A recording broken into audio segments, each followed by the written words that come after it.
Hello student, आप सबका स्वागत है आपके अपने ही चैनल एकलव्य गुरुकुल में। और मेरा नाम है विशाल पटेल और हम पढ़ रहे हैं क्लास 12 फिजिक्स का चैप्टर नंबर 2 विद्युत विभव तथा धारिता का। आज हमारा होने वाला है लेक्चर नंबर 8। इससे पहले वाले लेक्चर नंबर 7 में हम पढ़ रहे थे विद्युत स्थितिज ऊर्जा के बारे में। तो विद्युत स्थितिज ऊर्जा, जिसमें एक हमने बिंदु आवेश की वजह से पढ़ा, बिंदु आवेश की वजह से कितना होता है, दो बिंदु आवेशों की वजह से कितना होता है, जो निकाय बनता है उसकी वजह से कितना होता है, और उसके बाद से दो से अधिक के लिए भी हमने विद्युत स्थितिज ऊर्जा के बारे में पढ़ा है। आज हम पढ़ने वाले हैं कि यदि विद्युत क्षेत्र में एक बिंदु आवेश रखा जाए तब उसका कितना विद्युत स्थितिज ऊर्जा होगा। ओके, तो चलिए पहले हम देख लेते हैं फर्स्ट कि भाई कल हमने पढ़ा था जो, उसके बारे में थोड़ा सा समराइज कर लेते हैं। तो यहाँ पे हमने पढ़ा था कि भाई बिंदु आवेश की वजह से यदि कोई यहाँ पे चार्ज रखा हुआ है, मान लीजिए क्यू चार्ज रखा हुआ है। यदि हम आपसे पूछते हैं कि यदि यहाँ पे एक आवेश क्यू रखा हुआ है जो कि कहीं यहाँ पे विद्युत क्षेत्र नहीं दिख रहा आपको, तो इसका स्थितिज ऊर्जा कितना होगा, तो 0 होगा। ठीक है, एक बिंदु आवेश रखा हुआ है जहाँ पे यहाँ पे कोई नहीं है, कोई भी विद्युत क्षेत्र नहीं है, तो स्थितिज ऊर्जा कितना हुआ, 0 हुआ। तो ये क्यों 0 हुआ, कैसे हुआ 0? तो हमने क्लियरली आपको बता दिया था कि भाई कोई भी चार्ज है जो विद्युत स्थितिज ऊर्जा का परिभाषा है उसमें हम लोग क्या कहते हैं कि भाई अनंत से हम चार्जेस को लाते हैं। तो ये जो चार्ज यहाँ है ये पहले अनंत में हुआ करता है, मान लीजिए, और यहाँ से हम इसको उठा के यहाँ पे लेकर आते हैं। तो यहाँ से हम उठा के जब हम इसको यहाँ पे लाते हैं तो यहाँ पे कोई भी विद्युत क्षेत्र नहीं है, मतलब इसको कोई रोकने वाला नहीं है, पूरा स्पेस खाली है। तो हम यहाँ से इसको एक छोटा सा पुश कर देते हैं, छोटा सा ऐसे पुश किया, थोड़ा सा धक्का दिया तो ये यहाँ पे आके पहुँच गया। जैसे यहाँ पे इसको फिर थोड़ा सा फोर्स लगा के हमने रोक लिया, बहुत थोड़ा सा, मतलब एकदम नगण्य मान के चलिए। अर्थात इसका मतलब हम इस पर कोई भी वर्क नहीं करते हैं। तो वर्क नहीं करते हैं तो इसका एनर्जी कितना होता है, 0 होता है। इसका स्थितिज ऊर्जा पोटेंशियल एनर्जी कितना होता है, 0 होता है। ओके, अब चलिए हम बात करते हैं कि यदि हम इसी आवेश को, यहाँ पे सिचुएशन ये था, अब दूसरा हमने सिचुएशन दिखाया कि एक इसी आवेश को हम एक इलेक्ट्रिक फील्ड में रख देते हैं, एक इलेक्ट्रिक फील्ड में रख देते हैं। यहाँ पे ये हमने दिखाया इलेक्ट्रिक फील्ड, और इसके अंदर हम यहाँ पे एक चार्ज को रख देते हैं। अब यहाँ पे जो चार्ज है, चार्ज तो यहाँ पे आ गया, देखिए चार्ज को यहाँ भी हम वही काम कर रहे हैं भाई। पहले तो ये इन्फिनिटी में तो होगा और यहाँ से हमको यहाँ पे लाना होगा, ये हमारा काम तो यही है, तभी तो स्थितिज ऊर्जा डिफाइन हो पाएगा। तो हम यहाँ से इसको यहाँ पे लेकर आ रहे हैं, लेकिन पहले यहाँ पे कोई क्षेत्र नहीं था तो हमें कोई वर्क नहीं करना पड़ रहा था।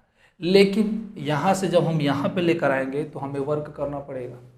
ऐसा क्यों होगा, देखिए कैसे हम पता कर सकते भाई कि वर्क करना पड़ेगा या नहीं करना पड़ेगा। तो देखिए कोई भी चार्ज यदि इलेक्ट्रिक फील्ड में रखा है तो उस पर क्या लगता है, फोर्स लगता है। कितना लगता है, F बराबर Q इंटू ई, एक फोर्स लगा। तो जब फोर्स लगेगा तो ये क्या हो जाएगा, ये मूव करने लगेगा, चलने लगेगा। तो भाई चलने लगेगा तो चलने लगने का क्या अर्थ हुआ कि इसके पास काइनेटिक एनर्जी होगी। भाई ये मूव करेगा, ये चलेगा, ये चलेगा, क्यों चलेगा, जब चलेगा इसका मतलब ये फिक्स हो गया कि ये इसके पास काइनेटिक एनर्जी है, गतिज ऊर्जा है। जब ये चलेगा तो इसका मतलब इसके गतिज ऊर्जा है। भाई गतिज ऊर्जा कहाँ से आया, क्योंकि एनर्जी तो भाई ना उत्पन्न की जा सकती है ना समाप्त की जा सकती है, तो एक्सचेंज कर सकते हैं बस। इसका मतलब इस पे तो हमने एनर्जी है नहीं इसके पास, कहीं इलेक्ट्रिक फील्ड के अंदर एनर्जी थोड़ी है, इलेक्ट्रिक फील्ड तो अपना क्षेत्र बना रहा है, एनर्जी नहीं है। तो इसका मतलब ये फिर भी चल रहा है, इसका मतलब काइनेटिक एनर्जी है इसके पास। तो कैसे काइनेटिक एनर्जी आई होगी, तो इसका मतलब इसके पास पोटेंशियल एनर्जी होगी, अर्थात स्थितिज ऊर्जा इसको मिली होगी। स्थितिज ऊर्जा क्यों मिलती होगी, क्योंकि किसी भी इलेक्ट्रिक फील्ड के अंदर हर जगह अपना अपना विभव होता है, हर जगह अपना अपना विभव होता है। और विभव क्या होता है, V बराबर W बाई क्यू। विभव क्या है, वर्क है। किसी चार्ज को लाने के लिए जितना हमें वर्क करना पड़ता है वही क्या है, विभव है। तो सबका अपना अपना पॉइंट का एक विभव है, मतलब इस पॉइंट पे यदि मुझे इस चार्ज को लाना है तो हमें अपना एक वर्क करना पड़ेगा। यहाँ पे चार्ज को लाना है तो हमें क्या करना पड़ेगा, वर्क करना पड़ेगा।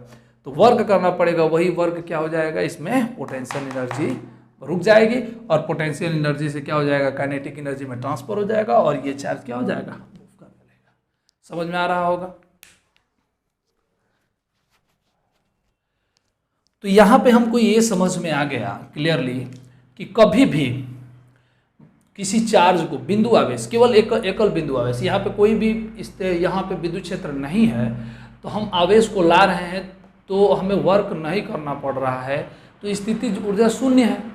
लेकिन यहाँ पे विद्युत क्षेत्र है और यहाँ पे भी आवेश को जब हम लाएंगे, यहाँ से हम ऐसे उठा के लाएंगे तो हमें अलग से वर्क करना पड़ेगा, वर्क एक्सटर्नल हमें करना पड़ेगा, एक्सटर्नल वर्क करना पड़ेगा और वही एक्सटर्नल वर्क उसमें पोटेंशियल एनर्जी में क्या हो जाएगी, रुक जाएगी और पोटेंशियल एनर्जी की वजह से ये मोशन में आएगा, पोटेंशियल एनर्जी की वजह से ये काइनेटिक एनर्जी इसके पास आ जाएगी, जिसकी वजह से ये गति कर पाएगा। क्लियर है। अच्छा, तो अब हम देखते हैं कि भाई कितना एनर्जी इसके पास है। तो देखिए पहले ये इन्फिनिटी पे था और हम यहाँ पे लेकर आ रहे हैं, ये है पॉइंट P, पॉइंट P। तो हमें मालूम है पोटेंशियल विभव final minus initial, final minus initial, final ये है क्योंकि हम यहाँ से ला रहे हैं, इनिशियल इन्फिनिटी है, बराबर work done by the external agent, बाह्य कर्ता के द्वारा वर्क किया जा रहा है और किसको ला रहे हैं हम, चार्ज Q को। ओके, हमने ये कहा कि यहाँ पे एक विभव कितना है, V। मैंने क्लियर बता दिया है कि हर पॉइंट पे अपना अपना एक अलग अलग विभव होता है, तो हमने P पर मान लिया कितना, V, तो यहाँ पे V लिख दिया। इन्फिनिटी पे विभव कितना होता है, 0, W एक्सटर्नल अपान में, ठीक है। अब यहाँ से यदि हम देखें आगे की कहानी, तो 0 से कोई लेना देना नहीं है हमें, इसको मिटा देते हैं।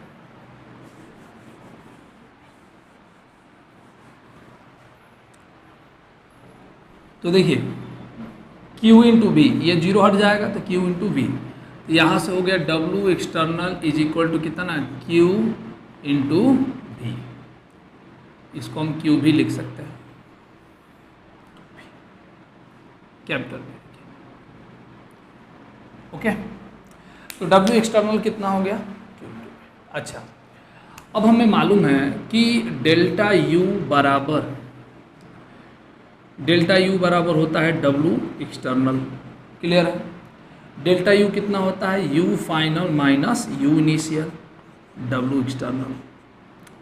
U फाइनल क्या था, ये जो हमने डायग्राम बनाया था ऐसे,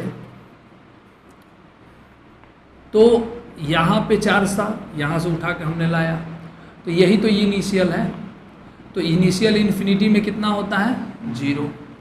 यहाँ पे हमने माना कितना एनर्जी हो गया होगा उसके पास, U, तो U फाइनल ये रहा, तो U माइनस U इनिशियल का मान कितना, 0, बराबर W एक्सटर्नल कितना आया है, QV, तो U बराबर कितना आ गया, QV।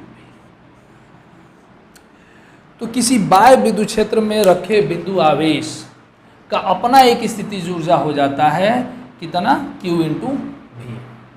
यदि अकेले रखा हुआ है, 2 रखे जाएंगे तब क्या हो जाएगा, उनके पास अपना खुद का स्थितिज ऊर्जा तो होगा ही और उनकी निकाय के वजह से भी स्थितिज ऊर्जा होगा। तो उसके बारे में भी थोड़ा सा हम यहाँ पे देख लेते हैं। तो ये बात आपको क्लियर समझ में आई होगी, फिर से एक बार यहाँ पे समझा देते हैं। हमने कहा था कि एक इलेक्ट्रिक फील्ड है E और यहाँ से हम एक चार्ज Q को हम लेकर आ रहे हैं यहाँ पॉइंट P पर। ओके, Q को हमने उठा के यहाँ पे लाया। हमने कहा कि यहाँ का विभव है V और एनर्जी है U। यहाँ पे हमने कहा कि U इनिशियल है 0 और विभव तो आपको मालूम है V इन्फिनिटी कितना होता है, 0। ओके, तो V final minus V initial हमें पढ़ा है, तो V फाइनल कितना, Vp माइनस V इन्फिनिटी मतलब इनिशियल, और W एक्सटर्नल वर्क हमें करना पड़ेगा यहाँ से यहाँ तक लाने के लिए, क्योंकि भाई यहाँ पे तो विद्युत क्षेत्र है, विद्युत क्षेत्र है तो किसी अरे गहरे आवेश को अंदर अपने नहीं रख सकता और यहाँ पे पॉइंट का निर्भर ये है, मैंने कहा कि यहाँ पे जो भी पॉइंट होते हैं सबका अपना अपना एनर्जी होता है। मतलब वो साफ साफ कहता है कि यदि आपको पी पॉइंट पे लाना है तो आपके पास भी एनर्जी होनी चाहिए, भी पोटेंशियल रहेगा तो अभी आप यहाँ पर रख पाएंगे। तो इसके पास तो है नहीं, तो हमने अपने तरफ से वर्क किया और उसको अपने वर्क जो है एनर्जी में ट्रांसफ़र किया, जिसकी वजह से यहाँ पे ये चार्ज आके रुक गया। क्लियर है? तो हम यहाँ से V final minus W external by Q, और W एक्सटर्नल यहाँ से BP हमने क्लियर किया हुआ है V है, V इन्फिनिटी आपको मालूम है 0, W एक्सटर्नल यहाँ से हमने निकाल लिया Q into V। W external is equal to कितना होता है, delta U is equal to W external होता है। Okay, delta U final minus U initial लिखते हैं। U इनिशियल मतलब इन्फिनिटी में है, तो अनंत में एनर्जी कितना होता है 0, तो 0 रख दिया। U फाइनल मतलब P पर है, और P पर हमने कितना एनर्जी माना हुआ है U, तो U बराबर Q इंटू V। तो इसका मतलब आप समझ गए क्लियरली कि भाई एक बिंदु आवेश की वजह से यदि वो बाह्य विद्युत क्षेत्र में रखा है तो उसका अपना एक एनर्जी होता है, वो कितना होता है Q इंटू V। क्लियर है? तो चलिए हम विद्युत क्षेत्र के अंदर एक दो पॉइंट हम मान लेते हैं एक बार, एक नया टॉपिक के रूप में इसी में आगे।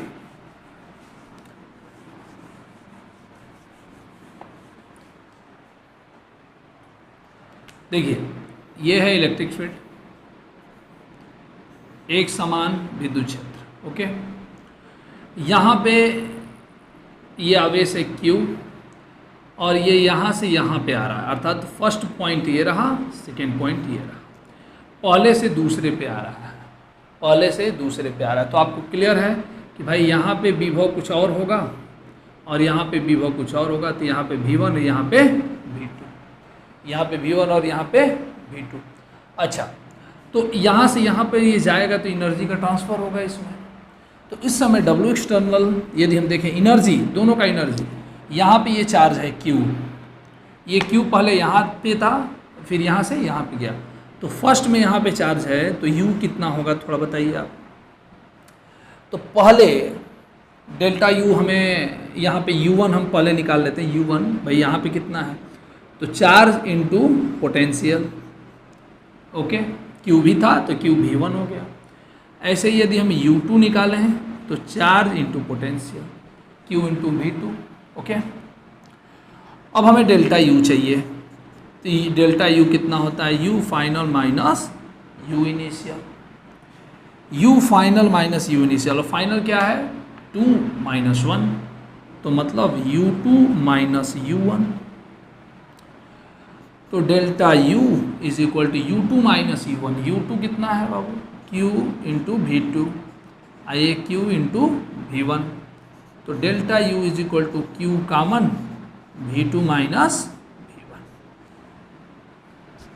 यहाँ पे इसको और आगे बढ़ाते हैं हम यदि, तो delta U is equal to Q into delta V,